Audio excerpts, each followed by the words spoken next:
Magandang umaga, class! Ngayon, tumayo ang lahat para sa ating panimulang panalangin na pangungunahan ni Binibining Nawanaw. Amen! Ngayon, class, nais kong gantahin natin ng sabay-sabay ang Read Your Bible. Alam kong alam niyo yan, class, kaya simulan natin awitin. Read your Bible and pray every day. Pray every day, pray every day. Read your Bible and pray every day as you grow. Ayan! Hindi na ba inaantok ang lahat, class? Mabuti naman kung ganon. Ngayon, pakiayos ng mga halay sa inyong upuan at pakipulot na rin ang mga basura na inyong makikita. Maayos na ba? Maaari na kayong umupo. Ngayon, ay tumingin sa inyong kanan at sa inyong kaliwa. Mayroon bang lumiban? Kung mayroon, sekretarya, pakitala at ipasa ito sa akin pagkatapos ng ating talakayan.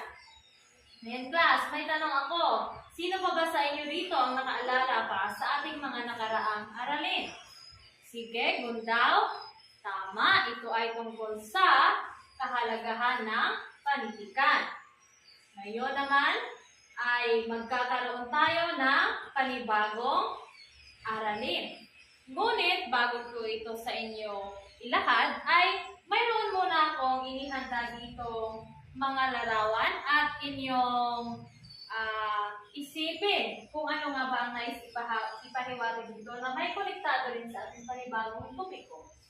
Unang larawan, tingnan ng maigi, maging basihan ang mga letra upang malaman kung ano nga ba ang nakapaloob sa larawan. Ito ay uri ng panitikan. At ang pangalawa, Sorosa. Ano kaya sa tingin mo ang sagot?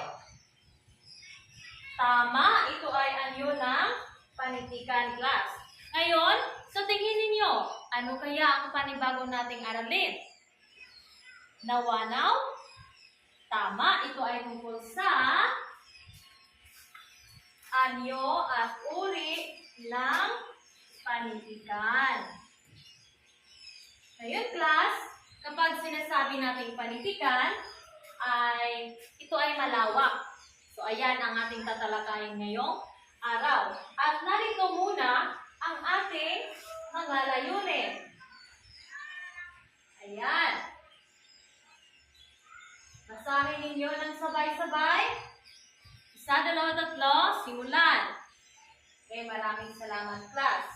Ngayon, class, pag sinasabi nating panitikan, buha, ano ang iyong maiisip tungkol dito? Okay, ang panitikan, class, ay sumasalamin sa bawat kultura ng ating mga lipunan na kinabibilangan. At ang salitang panitikan, ito ay ginagamitan ng panlapi at ulapi. At ang salitang ugat nito ay ititik. Ibig sabihin, literature o sa Latin naman ay literatura o ititik. Ibig sabihin, isulat. Okay, ganon, class. Ngayon, class, kapag sinasabi nating panitikan, nasabi ko na ito ay malawak. At sa ating patuloy na pag-aaral ngayon, malalaman natin kung gaano nga ba kalawak ang panitikan at kung ano nga ba ang ibig ipahiwatig nito sa ating mga kultura, lalo na sa ating buhay. Kaya naman, ating tatalakayin, una ay ang anyo ng panitikan. Okay. Mayroon tayong mga anyo ng panitikan. Nauna na rito ay ang basahin na sabay-sabay ang pasalin dila. Ibig sabihin ng pasalin dila, class, ay paraan ng pagsasalin ng panitikan sa pamamagitan ng dila o bibig ng tao. Halimbawa na lamang nito ay yung mga nakagawian natin na halimbawa, magandang gabi, magandang umaga, at ang iba pa na ating mga maririnig sa ating mga lola, lolo, o kaya naman mga kwento na kanilang ipinapasa rin sa atin. Yun ay ang panitikan na sa pamamagitan ng, yun ang panitikan na pasalin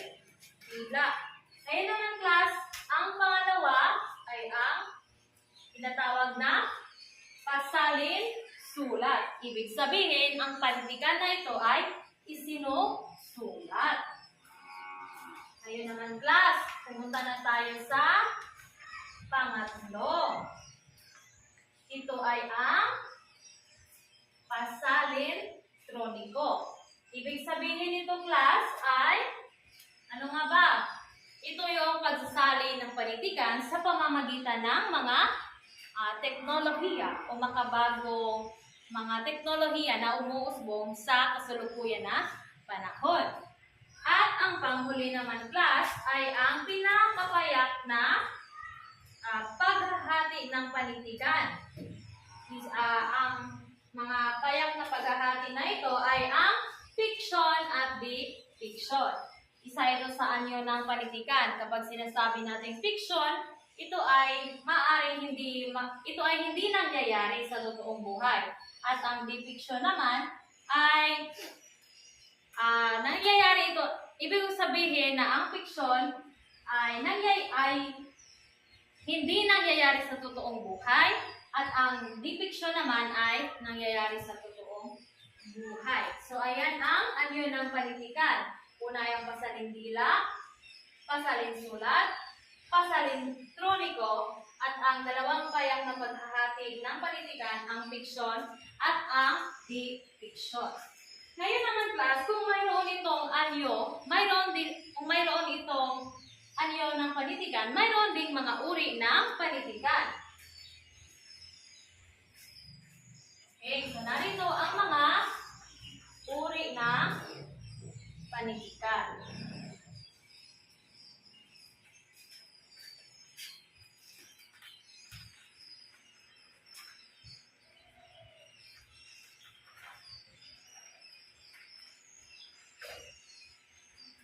Okay, una dito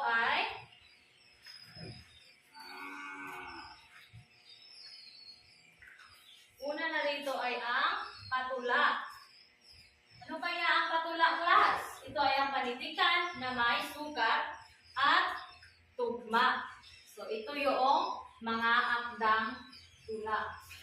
Halimbawa nito class ay ang mga tanaga, awit, at korido, balada, at bugtong. So, magbigay ng halimbawa ng bugtong. Sige, halimbaga. Tama, maraming salamat. Ang kasunod naman na uri ng panitikan ay ang patuluyan.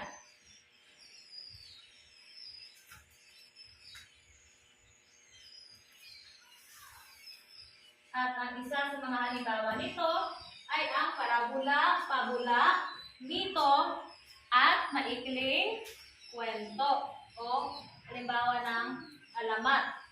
Ibig sabihin, class, kapag sinasabi nating patuluyan, ang mga talata nito at ang mga lipo ng pangungusap ay hindi pasaklong o katulad ng patula. Kaya naman, class, ang patanghal. Kapag sinasabi nating patanghal, class, ito ay isinasagawa sa harapan ng mga tao o itinatanghal maaring sa kung anong lugar. Ito yung anyo ng panitikan na isinasadula. So, halimbawa nito ay ang muro-muro, pasyon, at festival dance. So, nakakapanood naman tayong lahat ng festival dance. So, ayun ang mga uri ng panitikan class. And mayroon pa ba kayong mga katanungan? Kung wala na, ay mayroon akong inihandang pangkatang gawain. Hahatiin ko lamang kayo class sa 3 grupo. So magsimula na dito sa pagbilang. Okay, nasa grupo na ba ang lahat? Ngayon, pakibasa na sabay-sabay ang mga panuto. Okay. Mayroon kayong 5 minuto sa paghahanda nito. Kabilang na rin ang 3 minuto sa pagpresenta dito sa harapan. Okay, ngayon tunghayan natin ang pangkat-una. Magaling, bigyan natin sila ng amazing clap. At ang pangalawa naman, mahusay. Bigyan natin sila ng rain clap. At ang panghuli, bigyan natin ng Alinjonisha clap. At ang inyong mga nakuhang puntos class ay pare-pareho lamang. Nakakuha kayo ng perfect score. Ngayon class, wala na pa kayong mga katanungan. At kung wala na, ay ako ang magtatanong sa inyo. Ano nga ulit ang anyo ng panitikan? Lindayaw? Okay, tama. Nakinig ka talaga. Anong uri ng panitikan naman? Okay, mahusay. Ngayon, kung wala na kayong mga katanungan, ay ating susugatin sa pamamagitan ng ating maikling pagsusulit. Basahin ang panuto. Okay, ngayon tapos na ba? Ipasa ang mga papel dito sa harap at ako na lamang ang magwawasto nito. Ngayon ay mayroon akong pabaon sa inyo. At ito ay ang inyong takdang aralin. Magsaliksik ng inyong panitikan na mayroon tayo dito sa Pilipinas, maaring lokal at gawa ng refleksyong papel. So, mayroon ditong 150 na salita. Paalam at maraming salamat, class.